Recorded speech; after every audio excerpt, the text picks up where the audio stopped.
একজন ভালো স্বামীর যত্ন ও ভালোবাসায় একজন কালো মেয়েও অনেক বেশি সুন্দর হয়ে উঠতে পারে। আর একজন খারাপ স্বামীর অযত্ন ও অবহেলায় একজন সুন্দর নারীও তার সৌন্দর্য হারিয়ে ফেলে। সত্যি বলতে কি, যে নারী তার স্বামীর যত্ন ও ভালোবাসা পেয়েছে সে সত্যিই অনেক বেশি ভাগ্যবতী। আসসালামু আলাইকুম সবাইকে, কেমন আছেন সবাই?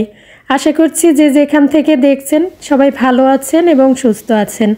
আলহামদুলিল্লাহ আমিও ভালো আছি আল্লাহর রহমতে, আপনাদের সবার দোয়া ও ভালোবাসায়। আরও একটি নতুন ভিডিওতে সবাইকে স্বাগত জানাই। সকালের মিষ্টি মিষ্টি রোদ জানালা দিয়ে আসছে আর আমরা জানালার পাশে খাটে বসে সকালের নাস্তা খেয়ে নিয়েছি। তো নাস্তা খাওয়ার পরে এই তো আজকে ভাবলাম যে টেবিল রানারটা চেঞ্জ করব। তো চেঞ্জ করতে নিয়েছি, এরই মধ্যে কারেন্ট চলে গেছে। তারপরে আর আপনাদের সাথে বিস্তারিত শেয়ার করা হয়নি। এই তো টেবিল রানারটা চেঞ্জ করে নেওয়া হয়ে গেছে। অনেক দিন ধরে সাদা টেবিল রানারটা ছিল, তো ভাবছি যে চেঞ্জ করব, কিন্তু করা হয়নি। আজকে ফাইনালি চেঞ্জ করেই ফেললাম।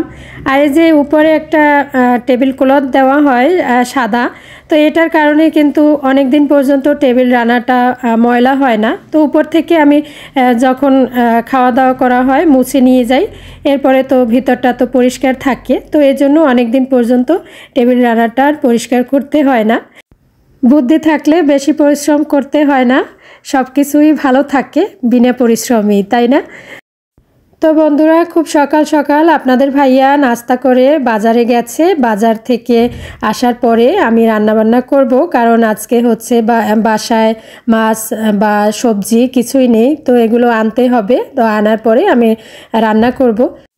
রাইস কুকারে ভাত বসিয়ে দিয়েছি, ভাত হতে হতে অন্য কাজ গুছিয়ে নিতে পারবো। আর এই তো বাজার নিয়ে চলে এসেছে, আজকে কিছু মাছ মাংস আর শাকসবজির বাজার করেছে। তো মাছ কিছু কেটে এনেছে আর আমি কিছু টাকি মাছ আনতে বলছিলাম, তো কিছু টাকি মাছ নিয়ে এসেছে। আসলে আমার কাছে টাকি মাছ ভর্তা খেতে খুব ভালো লাগে, সেজন্য বলছিলাম যে টাকি মাছ যদি পাওয়া যায় তাহলে যেন নিয়ে আসা হয়। তো অল্প কিছু টাকি মাছ নিয়ে এসেছে। তো এগুলো আর কি এখন গুছিয়ে রান্না বসিয়ে দেব। এখন তো শীতকাল, দিন অনেকটাই ছোট, তো সেজন্য আমি আপনাদের ভাইয়াকে বলি যে মাছ মাংস একটু কম করেই কিনে আনতে, কারণ অনেক বেশি করে নিয়ে আসলে সেগুলো কিন্তু গুছাতে অনেক সময় লেগে যায়। আর যেহেতু প্রতিদিনই বাইরে যাওয়া হয়, তাজা তাজা মাছ মাংস কিনে খাওয়াটাই তো ভালো। অনেক দিনের জন্য ফ্রিজে রেখে লাভ কি, তো সেজন্য আর কি অল্প করেই বাজার আনার কথা বলি। তো আজকে সেটাই করেছে। আর এখন আমাদের দেশে তো এমন হয়েছে যে দাম ওঠানামা করছে, অনেক সময় খুব বেশি দাম, আবার অনেক সময় একটু দাম কমে। তো সেজন্য একবারে অনেক বেশি বাজার না করাই ভালো, বিশেষ করে মাছ মাংস শাকসবজির বাজার। মুদি বাজার একটু বেশি করে নিলেও সমস্যা হয় না। তো এই যে এখন এই মাছগুলো আমি ধুয়ে ভালো করে পরিষ্কার করে ফ্রিজে রেখে দিব। আর বাকি যেগুলো রান্না করব তো সেগুলো ভালো করে ধুয়ে পরিষ্কার করে রান্না বসিয়ে দিব। তো আজকে হলো রুই মাছ আলুর ঝোল রান্না করব। রুই মাছ দিয়ে আলু দিয়ে ঝোল ঝোল করে রান্না করলে আমার বাসার সবাই খুব বেশি পছন্দ করে। তো আমি কিন্তু মাছ মাংস যা কিছু সব ভালো করে পরিষ্কার করে ফ্রিজে রেখে দিয়েছি। আর এখন এই তো রান্না বসিয়ে দিয়েছি। তো রুই মাছ আলু দিয়ে ঝোল ঝোল রান্না আমি যেভাবে করি সেটা একটু শেয়ার করছি। আসলে আমরা তো সবাই রান্নাবান্না পারি, আর আমার আপুরা তো অনেক বেশি ভালো রান্না পারে আমার থেকে। তো আমি যেভাবেই রান্না করি সেটাই শেয়ার করার চেষ্টা করি। প্রথমে আমি মাছগুলোকে ভালো করে একটু ভেজে নিব।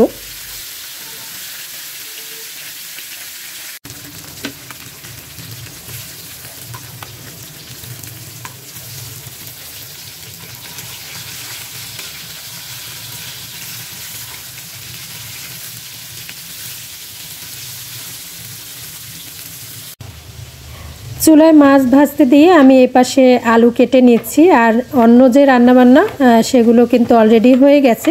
তো সবশেষে শেয়ার করব ইনশাল্লাহ।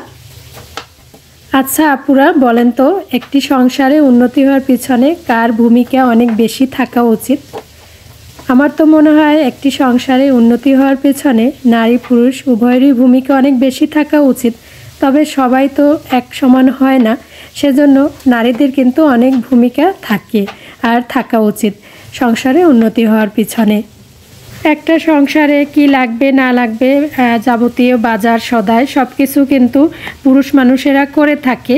অনেক সময় নারীরাও করে, তবে পুরুষ মানুষেরা বাজার করে দেয় ঠিকই, কিন্তু ঘরে সব কিছু ম্যানেজ করে চলার দায়িত্ব কিন্তু নারীদের থাকে। তো নারীরা যদি হিসেব করে না চলে তাহলে কিন্তু সংসারের উন্নতি করা সম্ভব না। যেমন আমার সংসারে যেটুকু লাগবে আমি যদি সেটুকুই ব্যবহার করি, সেটুকুই খরচ করি, তাহলে কিন্তু আমার সংসারে বেশি একটা অপচয় হবে না। এই রান্নাবান্নার ক্ষেত্রেই বলি, আমি যদি 3 পদের খাবার রান্না করি তাহলেও হয়, অনেক সময় আমি যদি 2 পদের খাবারও রান্না করি তাহলেও কিন্তু আমার দিন চলে যায়। তো এটাই হলো ব্যাপার। আমাদের নিজেদের মধ্যেও অনেক কিছু থাকে, আমরা নারীরা কিন্তু অনেক হিসেব করে চলতে পারি। আমরা যদি হিসেব করে চলি তাহলে কিন্তু সংসারের উন্নতি করা অবশ্যই সম্ভব। যেমন আমার কথাই বলি, আমার সংসারে আমার হাজব্যান্ড যে বাজার করে নিয়ে আসে, উনি কিন্তু বলে যে এ বাজার তো 2 দিনের জন্য, তো 2 দিন পর আবার বাজার করব। তো আমি দেখা যায় যে 2 দিনের বাজার দিয়ে আরও 1 দিন চালিয়ে যাই। তো আমি একটু হিসেব করে চলি, তো সেই হিসাবে দেখা যায় যে 2 দিনের বাজার দিয়ে 3 দিন চালিয়ে নেই। তো উনি যখন বলে যে পরের দিন 2 দিন পরে যে আজকে তো বাজার লাগবে, তো আমি বলি যে না, যে বাজার করেছিলে সেখান থেকে কিছু বাজার রয়ে গেছে, তো সেগুলো আজকে রান্না করব। মানে মাছ মাংস বা সবজি এগুলো কিছু আমি হিসেব করে খরচ করি, আবার কিছু রেখে দেই যে 2 দিনের খাবার দিয়ে 3 দিন যেন চলা যায়। তো এইভাবেই অনেক কিছুই আছে সংসারে। আমরা যদি একটু হিসেব করে চলি তাহলে কিন্তু উন্নতি করা সম্ভব। কারণ অযথা পয়সা খরচ করার কিন্তু অনেক অপশন থাকে আমাদের, সেটা না করে আমরা যদি একটু হিসেব করে চলি, অপচয় না করি, তাহলেই কিন্তু সংসারের উন্নতি করা অনেকটাই সম্ভব হয়। তো আপনাদের সাথে কথা বলতে বলতে কিন্তু আমি আলু দিয়ে রুই মাছের ঝোল রান্না বসিয়ে দিয়েছি। এই তো আজকে আমি রান্নাবান্না একটু বেশি করছি, কারণ বাসায় মেহমান আসবে সেজন্য। আর নিজেরা যখন থাকি তখন তো একটু বেশি রান্না না করলেও চলে, নিজেদের কথা আলাদা, কিন্তু বাসায় যখন কোনো মেহমান আসে তখন তো আর হিসেব করে চলা যায় না। তো বাসায় মেহমান আসবে হলো দুপুরের খাবারের সময় হয়ে যাবে তারা আসতে আসতে, এজন্য আমি সকাল সকাল দুপুরের রান্নাটা কমপ্লিট করে ফেলেছি, কারণ তারা এসেই দুপুরের খাবার খাবে সেজন্য। তো এই যে আমার রান্না প্রায় হয়ে গেছে, এখন একটু ধনিয়া পাতা ছড়িয়ে দিব আর এইভাবে একটু ঝোলঝোল করে নামিয়ে নিব। তো বন্ধুরা, আজকে যেহেতু মেহমান আসবে সেজন্য 3-4 পদের রান্না করেছি। যখন নিজেরা থাকি তখন 3-4 পদের রান্না করি না, খুব একটা কম করি, কারণ সেটা না হলেও চলে।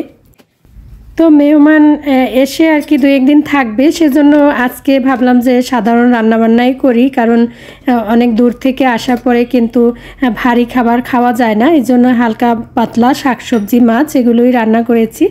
তো রান্নার পরে একটু রান্নাঘরটা পরিষ্কার করব, বলতে রান্নাঘরের যে তেল চিটচিটে মশলার কৌটা থাকে বা বোতল থাকে এগুলো একটু পরিষ্কার করব। তো এখানে আমি নিয়ে নিয়েছি হচ্ছে বেকিং সোডা, আর সাথে নেব পেস্ট আর একটু সামান্য পানি। তো রান্নাঘরে থাকার উপাদান দিয়েই কিন্তু রান্নাঘরের জিনিসপত্র পরিষ্কার করা যায় যদি জানা থাকে। তো এই যে আমি কিছু পেস্ট নিয়েছি, বেকিং সোডা আর সামান্য পানি দিয়ে মিশ্রণটাকে ভালো করে গুলিয়ে নেব। রান্নাঘরে যে জিনিসপত্র থাকে, তেলের বোতল বা মশলার কৌটা, প্লাস্টিকের ঢাকনাযুক্ত যে কৌটাগুলো থাকে, এগুলো কিন্তু কয়েকদিন পর পর একটু উপরে তেল চিটচিটে ভাব হয়ে যায়। তবে মাঝে মাঝে যদি একটু এইভাবে পরিষ্কার করে নেওয়া যায় তাহলে কিন্তু তেল চিটচিটে ভাবটা হয় না খুব একটা। তো এই তো এই মিশ্রণটা দিয়ে আমি ব্রাশের সাহায্যে ঢাকনাগুলোকে এইভাবে পরিষ্কার করে নিচ্ছি। ব্রাশের সাহায্যে একটু আলতোভাবে ঘষে নিয়ে শুকনো কাপড় দিয়ে পরিষ্কার করে নিব। আর এগুলো তো ভিজানো যাবে না, যেহেতু ভিতরে মশলা আছে সেজন্য। তো এই তো দেখুন ঢাকনাটা কিন্তু খুব সুন্দর পরিষ্কার হয়ে গেছে। এগুলো যেহেতু রান্নাঘরে থাকে তো অনেক দিন পরিষ্কার না করলেও বেশি ময়লা জমে যায়। তো এখানে ভিনেগারের বোতলটাও আমি এইভাবে করে পরিষ্কার করে নিচ্ছি। এতক্ষণ আমার সাথে থাকার জন্য সবাইকে জানাই অসংখ্য ধন্যবাদ। আজকে তাহলে এখানেই বিদায় নিচ্ছি। সবাই ভালো থাকবেন, সুস্থ থাকবেন। সবার জন্য অনেক অনেক দোয়া রইল, আমাদের জন্য দোয়া করবেন। আল্লাহ হাফিজ।